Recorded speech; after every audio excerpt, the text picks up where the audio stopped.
आज world environment day के अवसर पे ग्रीन ऊर्जा कॉन्क्लेव एवं ग्रीन ग्लोबल अवार्ड 2023 का आयोजन आईआईटी दिल्ली में संपन्न हुआ, जिसके मुख्य अतिथि केंद्रीय मंत्री नितिन गडकरी रहे। इस अवसर पे जिन लोगों का एनवायरमेंटल पोल्यूशन को कम करने में जो भी कंट्रीब्यूशन रहा, उन लोगों को नितिन गडकरी जी द्वारा सम्मानित किया गया। पेश है हमारे संवाददाता अब्दुल बासित की रिपोर्ट। और अब हमको 7.5 लाख करोड़ से 15 लाख करोड़ की इंडस्ट्री बनाना चाहते हैं। अब 15 लाख करोड़ की अगर हमको बनाना है तो हमारे देश में कितना रोजगार तैयार होगा, कितना एम्प्लॉयमेंट पोटेंशियल खड़ा होगा, ये आप भी सोचो। और आज अभी हमारे यहाँ मर्सिडीज मैंने लॉन्च की पुणे में 2 महीने पहले, तो जर्मनी से एमडी आए थे, उन्होंने कहा था मिनिस्टर हमने निर्णय किया है कि इसके बाद मर्सिडीज केवल इलेक्ट्रिक की ही गाड़ी तैयार करेगी, बाकी कोई नहीं।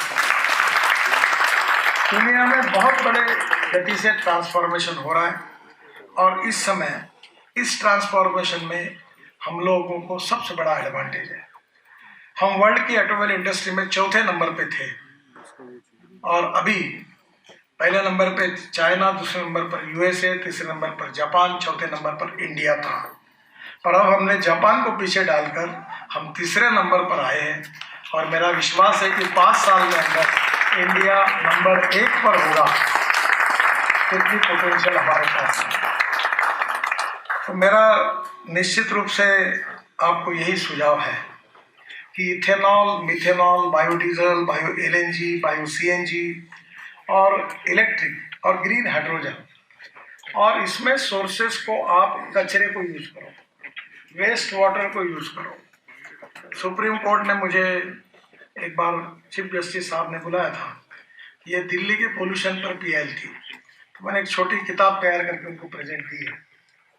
ये परली से अभी CSIR और सेंट्रल रिसर्च रोड ऑर्गेनाइजेशन ने बिटुमिन बनाया और अभी हमारे देश में 80 लाख टन बिटुमिन लगता है, 50 लाख टन इंडियन रिफाइनरी देती है और 30 लाख टन इंपोर्ट होता है। तो मैंने अभी योजना तैयार की है कि ये परली जो जलाते हैं पंजाब हरियाणा में, अब ये यहाँ किसान ये अन्नदाता था, फिर ऊर्जादाता हुआ, अब उसको बिटुमिन दाता बनाना है। नमस्कार, मैं अब्दुल बासित, आप देख रहे हैं लाइव न्यूज़ 100। इस वक्त हम मौजूद हैं आईआईटी दिल्ली के अंदर, जहां पर एनवायरनमेंट के ऊपर एक प्रोग्राम चल रहा है। जैसे कि आप देख सकते हैं, ग्रीन ऊर्जा conclave and green globe award. तो अब हम यहां पर मौजूद जो लोग हैं उनसे जानने की कोशिश करेंगे कि आखिर इस चीज़ का पर्पस क्या है। सर, ये जैसे ग्रीन ऊर्जा कॉन्क्लेव है और ग्रीन ग्लोबल अवार्ड जो है, जो यहाँ पर प्रोग्राम चल रहा है, तो इसका एग्जैक्ट पर्पस क्या है? ओके, सो ग्रीन ऊर्जा कॉन्क्लेव जो है वो एक ब्रेन चाइल्ड ऑफ क्रेस्पाई ऑर्गेनाइजेशन है। क्रेस्पाई एक ऑर्गेनाइजेशन है जो कि इंडिया का बहुत बड़ी थिंक टैंक है that promotes renewable energy, green technology, carbon minus lifestyle हम कैसे करें, एंड एक awareness campaign, creating massive awareness towards global warming and climate change. Right. So what we are propagating is a sustainable development. Of course, development has to be there, but not at the cost of ecology, right? Because if the ecology doesn't sustain, then where this development is going to? Recent trend also says that in the name of development, हम लोग सिर्फ और सिर्फ concretization करते हैं, then there is a massive flood, entire city goes into the ocean. So this kind of development is not sustainable. So this is where CRESPI comes into picture, and we're a conglomeration of lot of leaders coming from academic institutions, research institutions, even industry leaders, social activists, सारे लोगों का ये एक common think tank का हमने create किया है। ये हमारा एनुअल इवेंट्स है। तो आप जैसे कि देख सकते हैं, एकेडमिक साइड से हमारे डॉक्टर मोनिका कॉल है, she is also a green globe awardee. We also have Dr. Romila. We have in Radhika Kalia madam है, she is an industry leader जो कि ई-वेस्ट के ऊपर completely काम करते हैं, राइट। तो हम जो ग्रीन ग्लोब अवार्ड देते हैं, इस तरह से जो पर्सनालिटी है जो कि like accepting all arts, look at her, right? She is a professor in a prestigious institution such as Hansraj College, but despite her all busy schedule, she is into community service. Right. So ये सारी चीज़ें करते हैं. These are the people who have our own find selflessly who are doing. So we are conferring them the award. You will not find a Tata, Birla or a big player who is all over the media to receive award. No. So these are the soft souls. They are to be encouraged. So that is what the Green Globe Awards is all about. You'll be surprised to find पहले हमारा होता था कि India से लोग जाते थे बाहर से अवार्ड लेने के लिए. For the first time perhaps in the history of India, you'll find that two deserving candidate from US, they applied for it. We chosen their credentials and we have conferred 2 awards to two US nationals. So India बनेगा विश्व गुरु and it starts with the clean energy and that is what Green Urja Conclave. Very nice. तो यहाँ पर जो है जितनों को भी जो अवार्ड दिया वो कहीं ना कहीं जो एनवायरमेंटल पोल्यूशन से उसके इराडिकेशन से जुड़े हुए हैं. Yes, or like I'll say Madam Radhika Kalia है. Perhaps in my knowledge there could be other. जहाँ तक मैं जानता हूँ एक अकेला कंपनी है जहाँ पे FDI आया है to clean the mess and menace caused out of e-waste, electronic waste से. तो उनके ऊपर इनका कंपनी काम करता है and she has a fantastic team doing fabulous work. Ma'am आप अपना परिचय दिए. आपसे भी जो है एक बड़ा स्पेशल क्वेश्चन करेंगे हम. जी मैं मोनिका कौल हूँ और हंसराज कॉलेज में बॉटनी मैं पढ़ाती हूँ विषय. अच्छा, आपने जो है प्लास्टिक के बारे में बहुत माइन्यूट चीज़ों के बारे में बातचीत करी. ठीक है कि प्लास्टिक जो है वो ख़राब है. तो वैसे तो इस पर रूट लेवल पे वर्क होना चाहिए. लेकिन अभी यहाँ पर नितिन गडकरी जी मौजूद थे जिन्होंने ईवी के बारे में बात करा.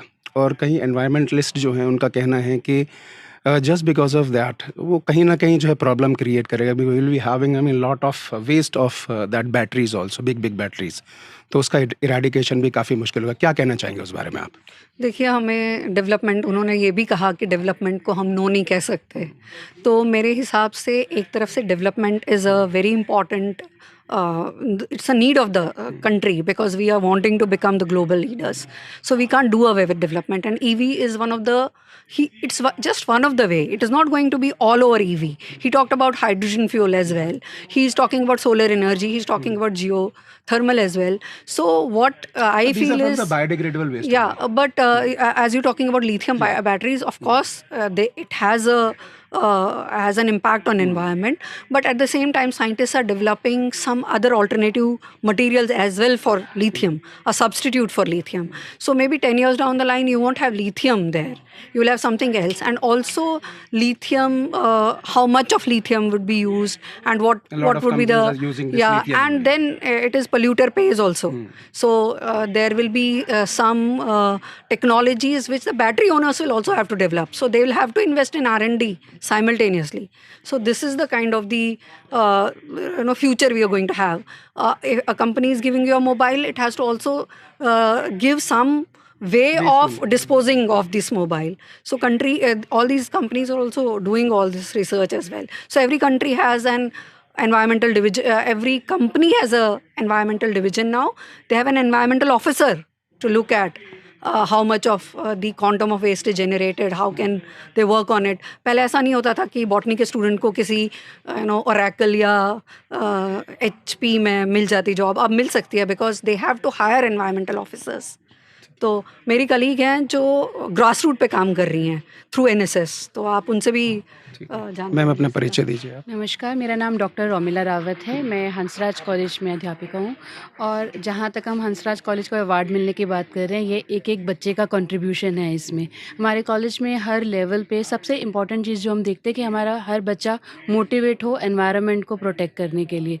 तो हमने बहुत सारी सोसाइटीज़ बनाई हुई है, जिसमें से नेशनल सर्विस स्कीम को तो आप जानते ही होंगे, जो गवर्नमेंट की दी हुई है. उसके अलावा हमारे पास ग्रीन वॉरियर क्लब है, इको क्लब है और घरितिमा है जो एनवायरनमेंट को सेव करती है. तो ग्रास रूट लेवल पे पहली चीज़ तो हम बच्चों को मोटिवेट करते हैं, और फिर बच्चे अलग अलग जगह जाके अवेयरनेस कैंपेन्स करते हैं. मैं इसमें जो है क्वेश्चन एक पुट अप करना चाहूँगा आपको. Like we some every now and then we talk about problem and we don't have solution. और उसको भी जब उम्मीद करते हैं कि लाइक जो एंड यूज़र है, वी एक्सपेक्टिंग फ्रॉम देम कि आपको ये यूज़ नहीं करना. रूट लेवल पे we are not doing anything. तो इस बारे में आप क्या कहना चाहिए? प्लास्टिक तो रूट लेवल पे भी ख़त्म कराया जा सकता है. हाँ, रूट लेवल पे थोड़ा देखिए, प्लास्टिक जब आया यहाँ पर, वो इसलिए आया क्योंकि डिफॉरेस्टेशन बहुत ज़्यादा हो रहा था। तो उसके बाद हमें एक सॉल्यूशन दिखा कि plastic is one of the solution. लेकिन अब वो प्लास्टिक ही मीनास बन गया है, तो उसका सॉल्यूशन अब हम लोग ढूंढ रहे हैं। कई जगह पे वो ढूंढा जा चुका है और उसको हमें वापस उस रूट लेवल पे लेकर आना है कि सिंगल यूज़ प्लास्टिक की जगह हम कुछ ऐसा यूज़ करें जो बायोडिग्रेडेबल हो सके। जिस तरह से अभी हम अंदर जो लेक्चर चल रहा है, वहाँ पे बायो प्लास्टिक्स की बात हो रही है, जो सीवीड से निकाले जाते हैं। तो ये सारी अगर हम बच्चों के अंदर इनकलकेट करेंगे तो बच्चे इस विषय में और ज़्यादा रिसर्च करेंगे। तो इस हिसाब से वो और ज़्यादा बच्चे ज़्यादा से ज़्यादा इसमें काम कर सकते हैं। एक Thanks. इम्पॉर्टेंट पॉइंट जो मैं ऐड करना चाहूँगी डॉक्टर रोमिला के लिए, देखिए पहले क्या होता था ना, अगर आपने देखा होगा कि बच्चे या तो चार्टर्ड अकाउंटेंट या कॉमर्स या इकोनॉमिक्स में जाना चाह रहे थे, बिकॉज उनको वहाँ पे एक क्विक जॉब दिखती थी और वहाँ चैलेंजेस दिखते थे। उनको लगता था जो बायोलॉजी है वो लेस चैलेंजिंग है। लेकिन आज की डेट में आप देखिए, जितने भी आज डिस्कशन हुए, any problem related to pollution has solutions in biology. तो हम लोग एज बायोलॉजी टीचर्स तो ये चाहते हैं कि ये बच्चे ये सोचे कि हमें बायोलॉजी में रिसर्च करनी है, जैसे कि आपने interdisciplinary bacteria research, also, तो not only bacteria.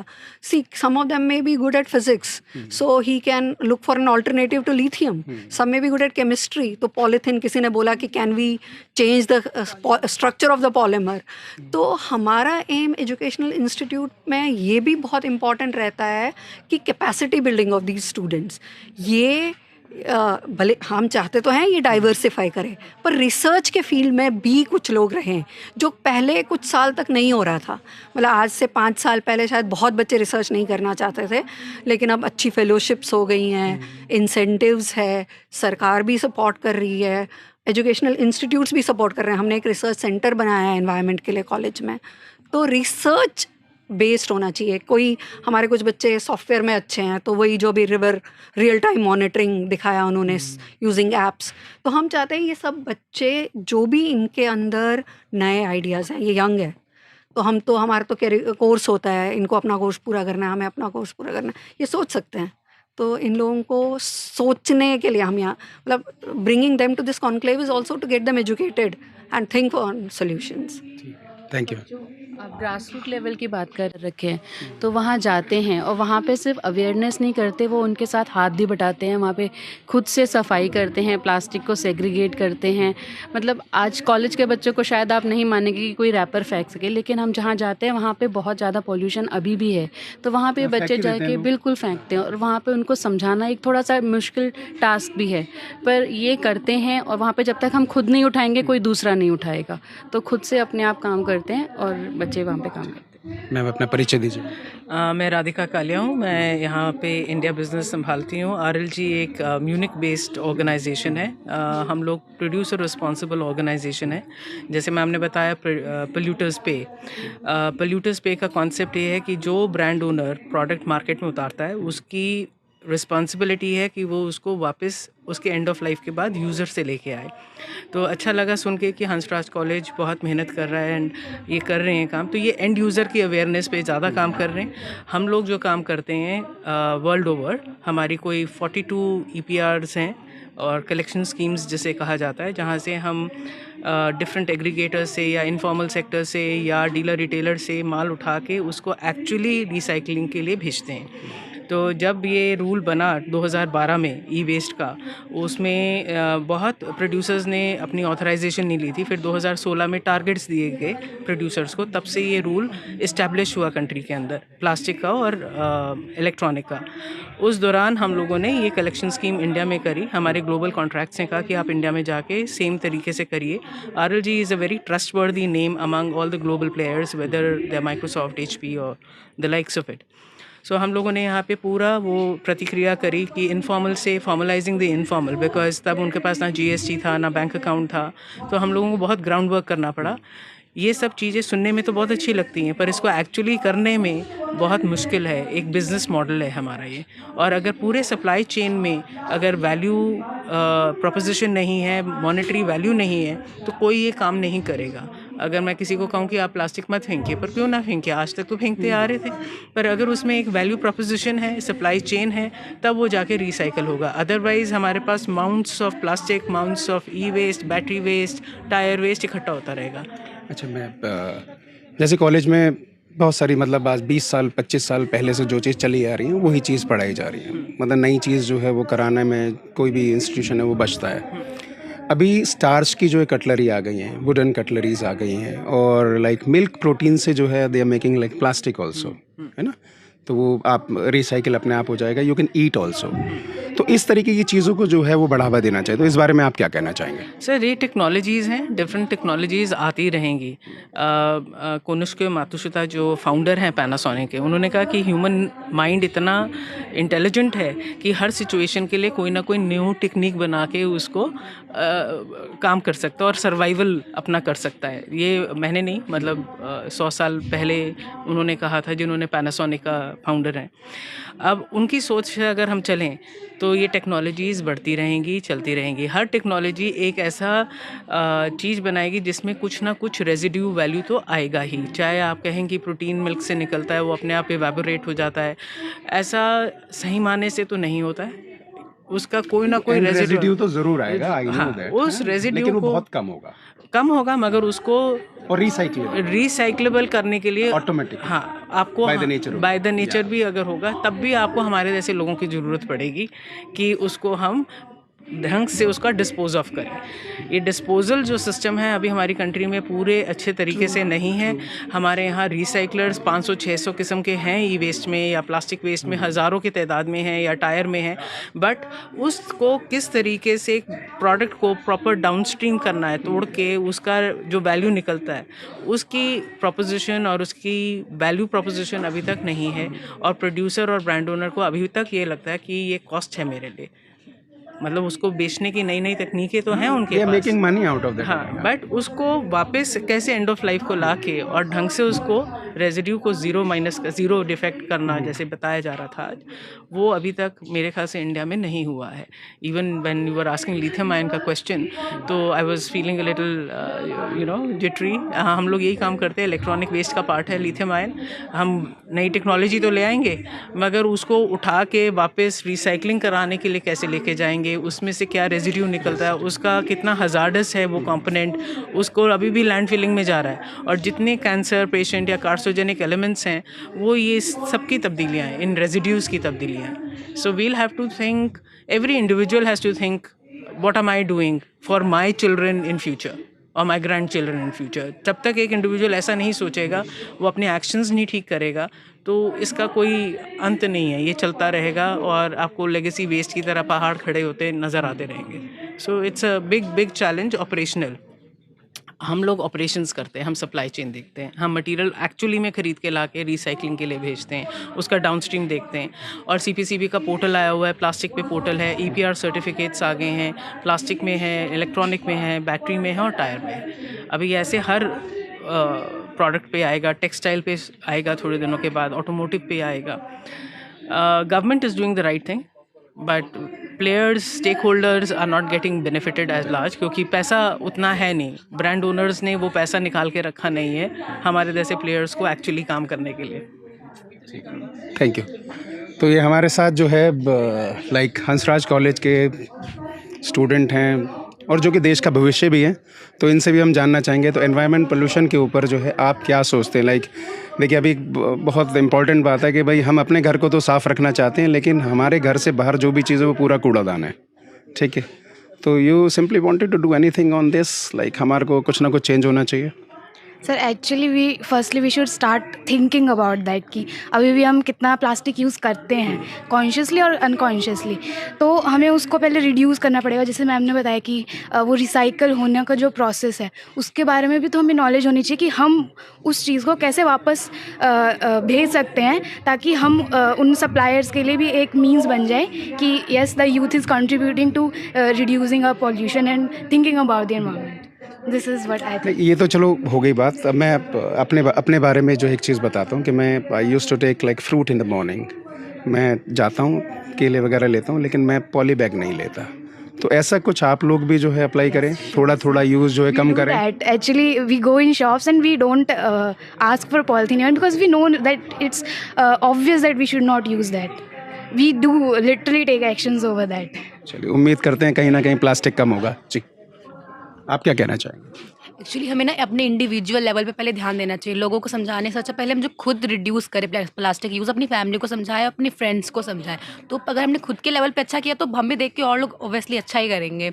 और फर्स्टली ट्रीज़ को हमें बहुत ज़्यादा इंपॉर्टेंस देनी चाहिए, क्योंकि ट्रीज़ मेनली क्या होता है कि वो बहुत सारी सॉइल को रिफाइन करते हैं, इन्वायरमेंट को रिफाइन करते हैं। तो पहले इन सब को मिनिमाइज़ करने से पहले ट्रीज़ लगाए अपने सॉइल, जो कि सॉइल की स्ट्रक्चर को अच्छा बनाएंगे, इन्वायरमेंट को अच्छा बनाएंगे। तो मेनली हमें इकोलॉजी पे ज़्यादा ध्यान देना चाहिए। बहुत बढ़िया, इसमें जो है एक बहुत अच्छा जो है बात कही है स्टूडेंट ने, क्योंकि we are not the system, we are just a part of system. और प्रॉब्लम ये होती है कि हम सोचते हैं कि वो जो है बदल जाए, ये कूड़ा ना फेंके, लेकिन we are not doing anything on ourself हैं। सबसे पहले अगर जो है हम कहें कि हम ही सब कुछ हैं और हमने ही कूड़ा फेंकना जो है वो बंद कर देना चाहिए, या कहीं ना कहीं प्लास्टिक को मिनिमाइज़ कर देना चाहिए, तो हो सकता है बहुत कमी आ जाएगी। और किसी जी बताइए। मतलब स्टूडेंट्स और गवर्नमेंट्स का एक टुगेदर इनिशिएटिव रहना चाहिए, and education institutes like Hansraj that promotes such things कि when development has to take place, it has to take place in a sustainable manner, that ecology is not impacted that much, and for this an interdisciplinary approach towards environment has to take place and should be promoted by education institutes, so that not only students from one discipline but all disciplines can contribute together and brainstorm together and find new solutions and innovative solutions, since अगर कोई भी change आना है भारत में तो परिवर्तन students के through ही आएगा और गवर्नमेंट के थ्रू मिलकर एक परिवर्तन आना चाहिए। लेकिन जब स्टूडेंट होते हैं परिवर्तन होता है, जब स्टूडेंट बाहर आ जाते हैं तो परिवर्तन कम हो जाता है थोड़ा सा। स्टूडेंट्स बाहर आ जाते हैं मतलब जब पास आउट हो जाएंगे तो you the part of the community, you are going to do the same thing like whatever the others doing. Individuals हमेशा उनको एक साथ कंट्रीब्यूट करेंगे तभी होगा। ऐसा नहीं है कि स्टूडेंट अगर बाहर आ गए तो नहीं हो जाता। स्टूडेंट वो रहता है जो हमेशा सीखने के लिए, जो हमेशा कंट्रीब्यूट करने के लिए to the society and to the government and to the nation, वो सही मायने में स्टूडेंट रहता है। एंड अगर ऐसा हमारा एटीट्यूड रहेगा towards environment and towards development तो भारत ऑब्वियसली प्रॉस्पर्स करेगा। चलिए, बहुत बढ़िया। जैसे कि आपने देखा यहाँ पर हमने पोल्यूशन के बारे में बात करी, बहुत सारे गणमान्य लोग हमारे साथ मौजूद थे। हंसराज कॉलेज के स्टूडेंट हैं, प्राउडली से कि भाई I am also from Hansraj college. तो बहुत अच्छी बात हुई और देखते हैं फ्यूचर के अंदर जो कुछ सारी चीज़ें चेंज हो जाए। मे बी हम प्रॉब्लम करते हैं तो मे बी हम कहीं ना कहीं सोल्यूशन पे काम करना जो है वो शुरू कर दें। और पोल्यूशन ही आज की डेट में सबसे बड़ा ख़तरा है, चाहे उसके अंदर एनवायरनमेंट पोल्यूशन में किसी भी चीज़ को ले लिए, नॉइज़ पोल्यूशन को ले लिए, कोई भी चीज़ का पोल्यूशन बहुत ख़राब चीज़ है and we have to work on that. उसका एराडिकेशन होना चाहिए, उसका प्रॉपर जो है साइकिलिंग होना चाहिए, रिसाइकिल कैसे हो सकता है। और ये हमारे साथ जो है इस देश का भविष्य जो खड़ा हुआ है, स्टूडेंट इस देश का भविष्य, may be they also do something for that. तो आज के लिए बस इतना ही। कैमरामैन सोहेल के साथ मैं अब्दुल बासित, लाइव न्यूज़ 100 दिल्ली।